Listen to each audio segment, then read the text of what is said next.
Hey YouTubers, we're here at the Space City Con. This is day 2, and let's see what we'll find, okay? Come on. We're gonna go walking around. I can do this. I don't know, yeah, because I have no idea who everyone is, so. Oh, but there's a line already for our next event. Oh, the elves back. Yeah, the elves are back. Yeah, they're keeping the light on. Those people can't see us. So we should stand. Yeah, we should. Or move your chairs up. Hello. Testing. Can you hear us? Yes. Is it loud enough? Come on and rock and roll. Break it up. Crank it up. All right. Happy New Year, everybody. Miss Mira Furlan.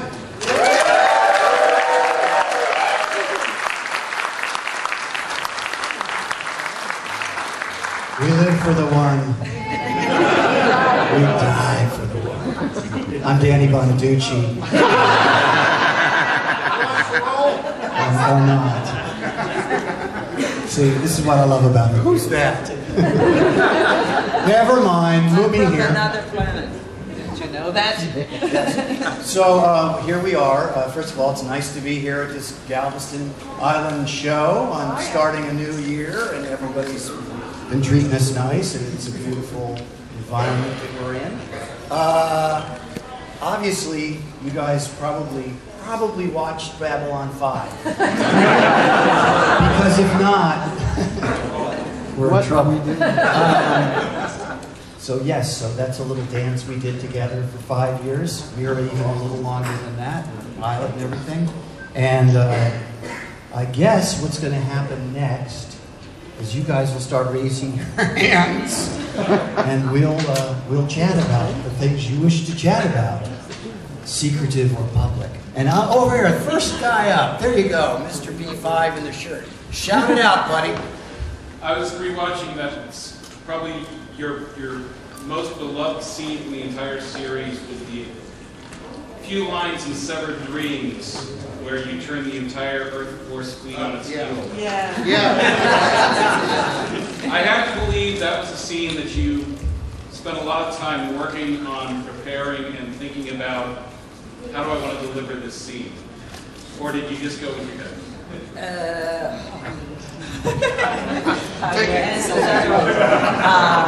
I don't know what you do as an actor.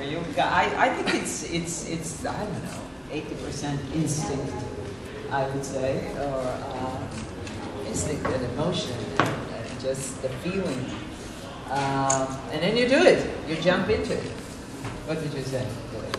I would say you are the one.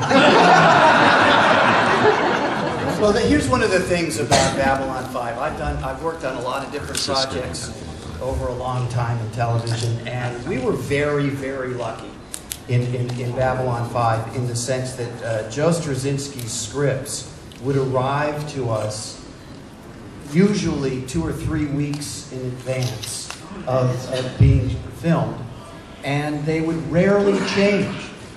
I mean, a scene that was scheduled for MedLab might be moved to the Zocalo or something because of lighting and making schedule time things go better. But we were very lucky to have these scripts well in advance, and after a while of getting into the groove, it was good for us to realize, well, we weren't going to be getting, here's the pink pages, here's the green pages, here's the yellow pages, here's, you know, a lot of television shows have constant script changes right up to the minute when you're shooting. So sometimes you don't get into the full-on, I'm going to memorize all of this because I know it's going to be liquid and change. Whereas with Babylon 5, we tended to have a pretty locked script in advance. So, and there were a lot of, Mira had speeches and speeches that were ridiculously long. Yeah, it takes great skill to get through that stuff without wasting film. And I think the two of us were pretty good at hitting our marks and delivering our lines without messing up, as opposed to some of the others. I don't know if that answers your question. And do you hear us okay, Mrs. Starr? Okay, all right. We're behind the monitors, so I can hear that. Yes? Do you think there's ever going to be a blooper reel available? There are blooper reels. I think some of them are on YouTube. Yes. Yeah, there's blooper reels. He's making YouTube right there, but I'm like a hard copy CD. I have no idea. You know, let's hope that Warner Brothers releases the series on Blu-ray, and maybe that would include some blooper reels. But they don't ever. People ask us stuff like that. You know, the studios never consult with the actors on any of those decisions. They don't say, "Hey, should we put some blooper reels on your bill?" So we have no idea what's coming. I'd like to see the show on the air again. Yes. If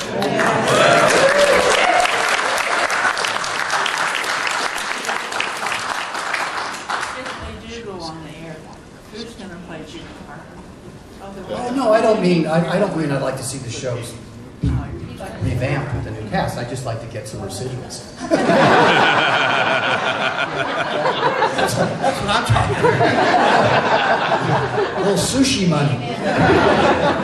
Yeah. During the gathering, between the gathering and the actual series itself, your character changed how she looked. Can you tell us kind of what happened there and what your thoughts were on it? Well, I was pretty shocked when they put everything on me, for the pilot. I lost my face. I mean, in general, it's hard to work with makeup. I mean, it's a whole other discipline, acting-wise. Wouldn't you agree? Oh, I would agree. So I was very happy with that change. Yeah. You have a lot prettier. Yeah. Yeah, that was hard. It was hard. It was hard on many levels. Because you don't know who you are anymore, and you have to figure it out. And one of the best to deal with makeup of such kind was our friend Andreas. He really rose above it and transcended the limitation of makeup, I would say. Yeah. Absolutely. Absolutely. Yeah, that was. I mean, he was the. He told me when we were shooting the pilot that I was very happy looking at myself in the mirror. Who is that and what do I do with it? He said, Mira, remember, all acting began in ancient Greece, and he's, Greek origin, but began with masks. That's how the whole discipline of acting and theater began. And then the other thing that he told me, in that limitation, in that frame, find your freedom. Find the freedom within the limitation, which I think is a great advice, artistic advice. Wouldn't you say? I would. Because I'm the one. You would. Talking about Andreas, he was once he put those lenses in. And had the Narn thing on. He didn't really become Andreas again. He was very kind of a method actor. He stayed in character, except he would always be, right outside the stage door smoking a cigarette. A funny thing, just to share this Andreas story. There was an episode, this is a sad and not so sad story at the same time. There was an episode of Babylon 5 where Lanier had kind of sacrificed himself to save Londo and went into a coma. And in that episode, a lot of the cast members came and talked to Lanier in MedLab when he was in a coma. Sadly, my father, in reality, had passed away during the filming of that episode. And the day that everyone came to speak to Lanier in MedLab, yeah, hi, Dad.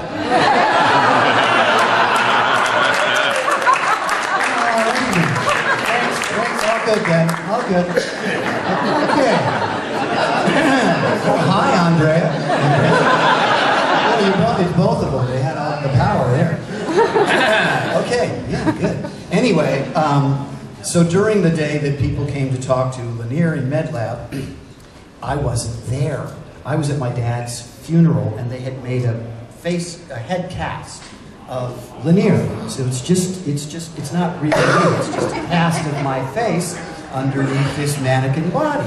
So we all went to makeup every day in this there were two trailers, the human trailer and the alien trailer. And of course the alien trailer was Mira and myself and Andreas. And a few guest people that came along. Peter and Stephen were in the human trailer because they really just had to poof their hair. But anyway, when that show aired, Andreas came to me in the makeup room the night after it aired, and he said, "I want to pay you a compliment." And I said, "What?" And he said, "I watched the show last night." I said, "Yeah, okay." And he said, "It takes great concentration to be so still." And I truly want to compliment you on your work. I thought it was some of your very best work. And I went, "Cool. Thanks, man." It's true. So, and any of you who might have had the opportunity to meet Andreas at a convention in the past, when he was here on this mortal coil, you may have realized that it was almost never that he signed anything Andreas Katsoulis. If you were really lucky, you'd get an Andy Kay. If you were probably in the 50% of that bunch, you'd get an Andreas, like Madonna. But the other 50% would get things like Lady Di,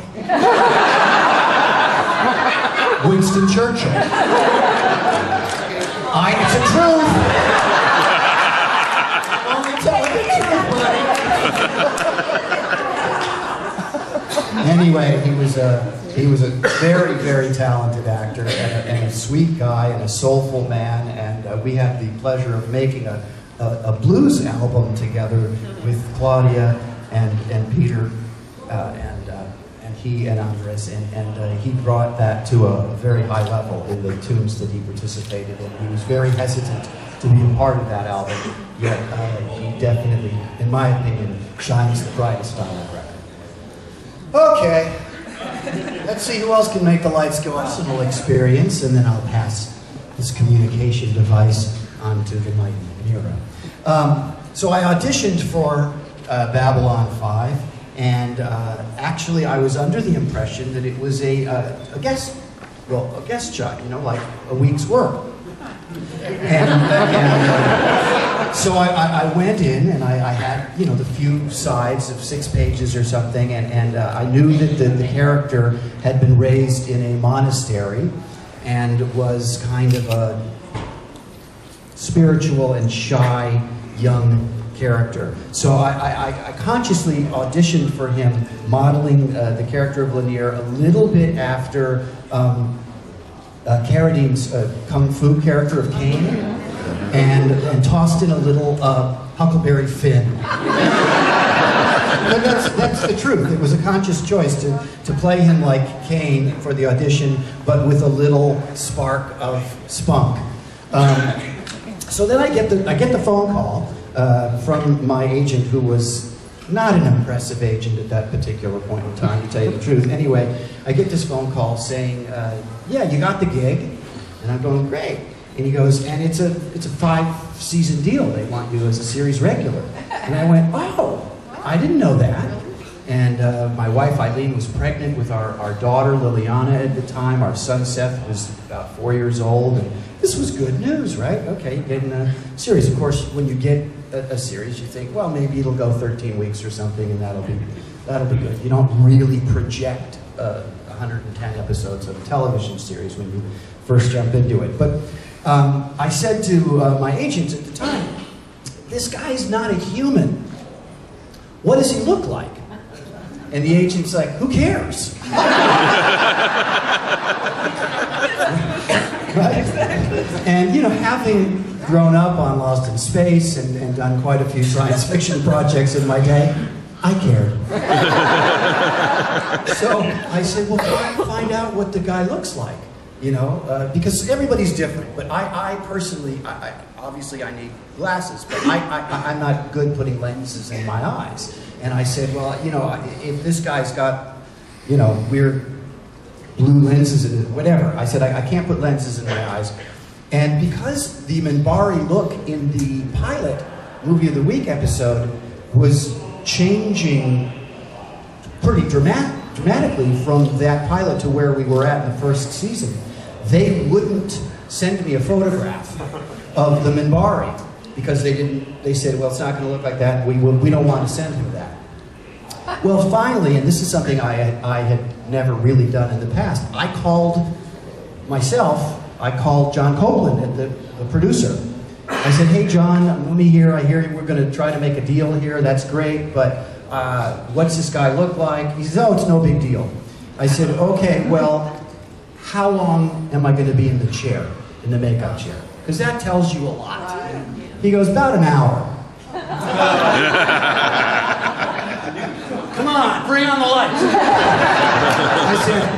He said, about an hour. I looked at my wife, Eileen. I said, you know, if it's about an hour, it can't be that big a deal. She goes, take the job. So we take the job. Day 1, 4.5 hours.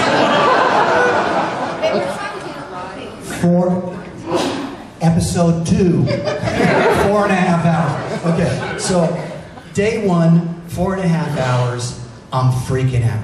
I'm sitting in there, kind of freaking out. But before even I freaked out, there was an actress who had been cast as Natoff before Julie Caitlin Brown. And this was my very first day on the set. I walk in to the makeup room. Hi, I'm Bill. Hi. Okay, and this actress, who actually I couldn't name because I don't remember her name, is going, she's halfway an arm, and she's going, no, I can't do it, get me out of here, get me out! I remember that. Yeah, and Joe Straczynski and John Copeland, maybe Doug Meadow, I don't know, they're all coming in the makeup room trying to calm this actress down because they're shooting with her in an hour, and she's just ripping this stuff off her face, and she bailed. She's like, no, I can't do it. And Straczynski and John, they turn around and look at me and go, how you doing, Mumy? And I'm like, by this time, after they'd been talking to her, I'm like 3 hours into the glue and the foam rubber. I'm like, and they're like, oh, you're fine. I hear it. No, you took your ears off every day. My bone. They removed my bone for lunch. No, it's a hard thing. It is. Yeah. I also couldn't. They also tried to put black lenses into my eyes, and I couldn't do it. Yeah. Do it. Some people can't. I can't do it. I mean, it completely freaked me out. So, yeah. But you got to do as you got to do. That's right. That's right. Look, it wasn't, you know, digging a ditch in Afghanistan or working in a coal mine, but it was a challenging physical gig to do. Taking the makeup off at the end of the day was, in a lot of ways, tougher than putting it on. It didn't take as much time. But when you're putting it on at 4 o'clock, 4:30 in the morning, I used to make these mixed music cassettes and stuff that we would all kind of agree, okay. I still have them and I still listen to them. One of them is called Are We Really Waking Up at 4 o'clock in the morning? It's a beautiful one. Very bluesy, jazzy mixtape. Mumy mixed moody morning Minbari music. Number 73 or something. But putting it on, you kind of close your eyes and zone out, and they do what they did, and you'd be kind of half asleep and mellow. But taking it off after 12 hours or so, you had to put these washcloths around, you had to hold these washcloths around your eyes as they poured these solvents onto your skin and then peeled. They use thinners. I mean, you know, like really horror for your eyes and for your skin and so on. But we shouldn't whine that much. No. Sure we should. Anyway, I'm just saying the experience of taking the makeup off was in the long run probably harder than putting it on. But if you're familiar with the Minbari bone, it kind of looks like a shell in essence. And I had asked them to cut in, because the bone itself wasn't hard, it was like a soft material. And I'd asked them to slice little slices over by my ears, and then they would paint those slices in dark, but so I could hear better, because the first couple of episodes, someone would give me my cue. Cut, huh? Couldn't hear shit. Okay, next. No. No fun with the morons. Yes, sir.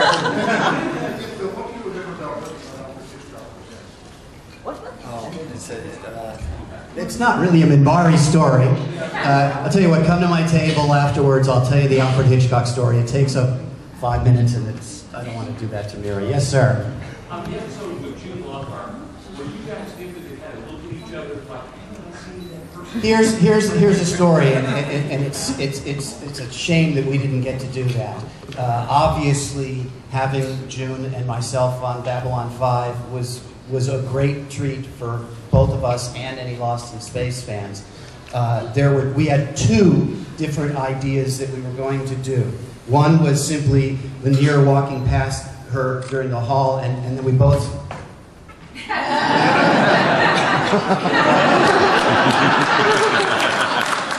We wanted to do that, and the other was with me sans makeup as a human, maybe using a slightly different tonality vocal-wise to play like a medical aid guy or something like that. And we talked about it, and we probably would have done it, but we had a huge earthquake in Los Angeles while we were making that episode, and it was really bad. The Northridge earthquake. I've lived in LA all my life. That was by far the second worst earthquake I've ever been through. And, where Babylon 5 was filming was an old hot tub factory that had been converted into a studio. We were completely isolated out in this little compound where we ate and worked and everything was there. It wasn't like we were on a studio lot. And the buildings that we were working in were not like those gigantic, thick, bunker, airplane hangar kind of things that you see at 20th Century Fox or Paramount or any major real studio. They were just these industrial complexes. And when you get an earthquake in California of substantial size, you get these aftershocks for weeks. And boy, the building we were in, we were getting these aftershocks where all of the building was going nuts and the lights were like you thought they were about to fall on your heads. And many times during that week, we had to evacuate the building and we'd be standing out on this cul-de-sac out in the street for these aftershocks, and people would be driving by and seeing Narns. It was pretty funny because, people were tense as it was in the city at that time, and they'd come out and see, these aliens like, what the? Oh my God! But we had wanted to do that with June, and it was, unfortunately, Mother Nature put a stop to our kind of frivolity at that point in time. And we've got I think this gentleman was trying. Yes, another couple questions. After playing so many episodes of literally being the ultimate good guy, how did you prepare for your one bad guy leaving or bad day where you had to leave Sheridan? If you hear that, the gentleman says after 5 years of Lanier being like a really good guy, and for those of you that know it changed that, did a 180 in a specific scene. How did I prepare for that? I didn't like that scene. I didn't think, look, Lanier is Joe Straczynski's. It's him. It's like saying Superman is Jerry Siegel and Joe Shuster's. I mean, whatever the case may be. I'm not Lanier. I had a lot of development into the character, but I'm not Lanier. But after 5 years, you get a little proprietorial about your character, and you feel like, gee, my thoughts were, there was a ranger in that chamber with Sheridan. It wasn't just Sheridan. There was also a fellow ranger in that chamber. We'd already seen Lanier autonomically be willing to sacrifice his own physicality to save Londo, who at the time was the equivalent of like a war criminal. I just don't think Lanier would have let that ranger die. Even if he wanted to see Sheridan, which I don't think he did, but if he wanted to let that happen, I don't think he would have let the ranger die. I think he would have saved their butts and gone to Delenn in his worst character and said, don't you get it? I did it again! I saved him again! Don't you see? It's me! But it felt wrong to me that was the turn that Linear took. And I went to them, I said, it feels wrong to me, but at that point in time, let's just get through it, get it done. And it was one of the very few times in the series that what I did was not internalized. I was acting, you know? I was acting. First, after you went through the change in the chrysalis, how did that affect the way that you were acting as the character, and also as a Minbari in a relationship with a human, how did you portray that differently than you would have portrayed just a human relationship? Easy. You got it, easy. There's inexplicable. I mean, I don't want to mystify it, but you know, you don't. I mean, Minbari human. You find the trace that's recognizable to you as a human being, which is also an actor, and to you as human beings who watch it. Right. I mean, you don't. I mean, it's impossible to prepare for to play an alien, you know, because it's a creation of imagination. It's all imagination. So it's just a TV show. It's really beautifully wrote it in a song that we performed on our album. So I don't know what how can I say it? I mean, Dylan had all these different traits. I mean, she was tough. She was incredibly tough, but she was also very feminine and soft and subtle, and that's something that was really it's a compliment. It's a compliment to Joe Straczynski, who created that character. You know, that she could be, and she also in the 5th season I was a little bit. Again, you know, you do what you have to do, you know, but sometimes you're ecstatic about it, and sometimes you're okay with it and just do the job. Right. And in a way, you know, the 5th season from Dylan's character was a little bit, I mean, I felt that she lost her force, her strength, and that she became just a woman standing by her man, which was also okay. I mean, I talked about it with Joe, and he said, you know, lighten up. I mean, it's all fun. I mean, and that's how, you know, there's no, I mean, huge philosophy. Or maybe there is, but I don't know. I can't explain it. I just do it. She explained it beautifully.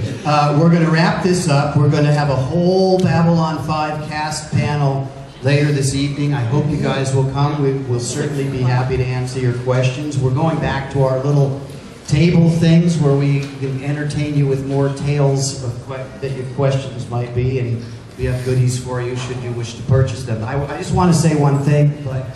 In the real world, we really only have one planet to live on. So let's all please do our best to take care of her and respect all living things on Mother Earth. Thank you.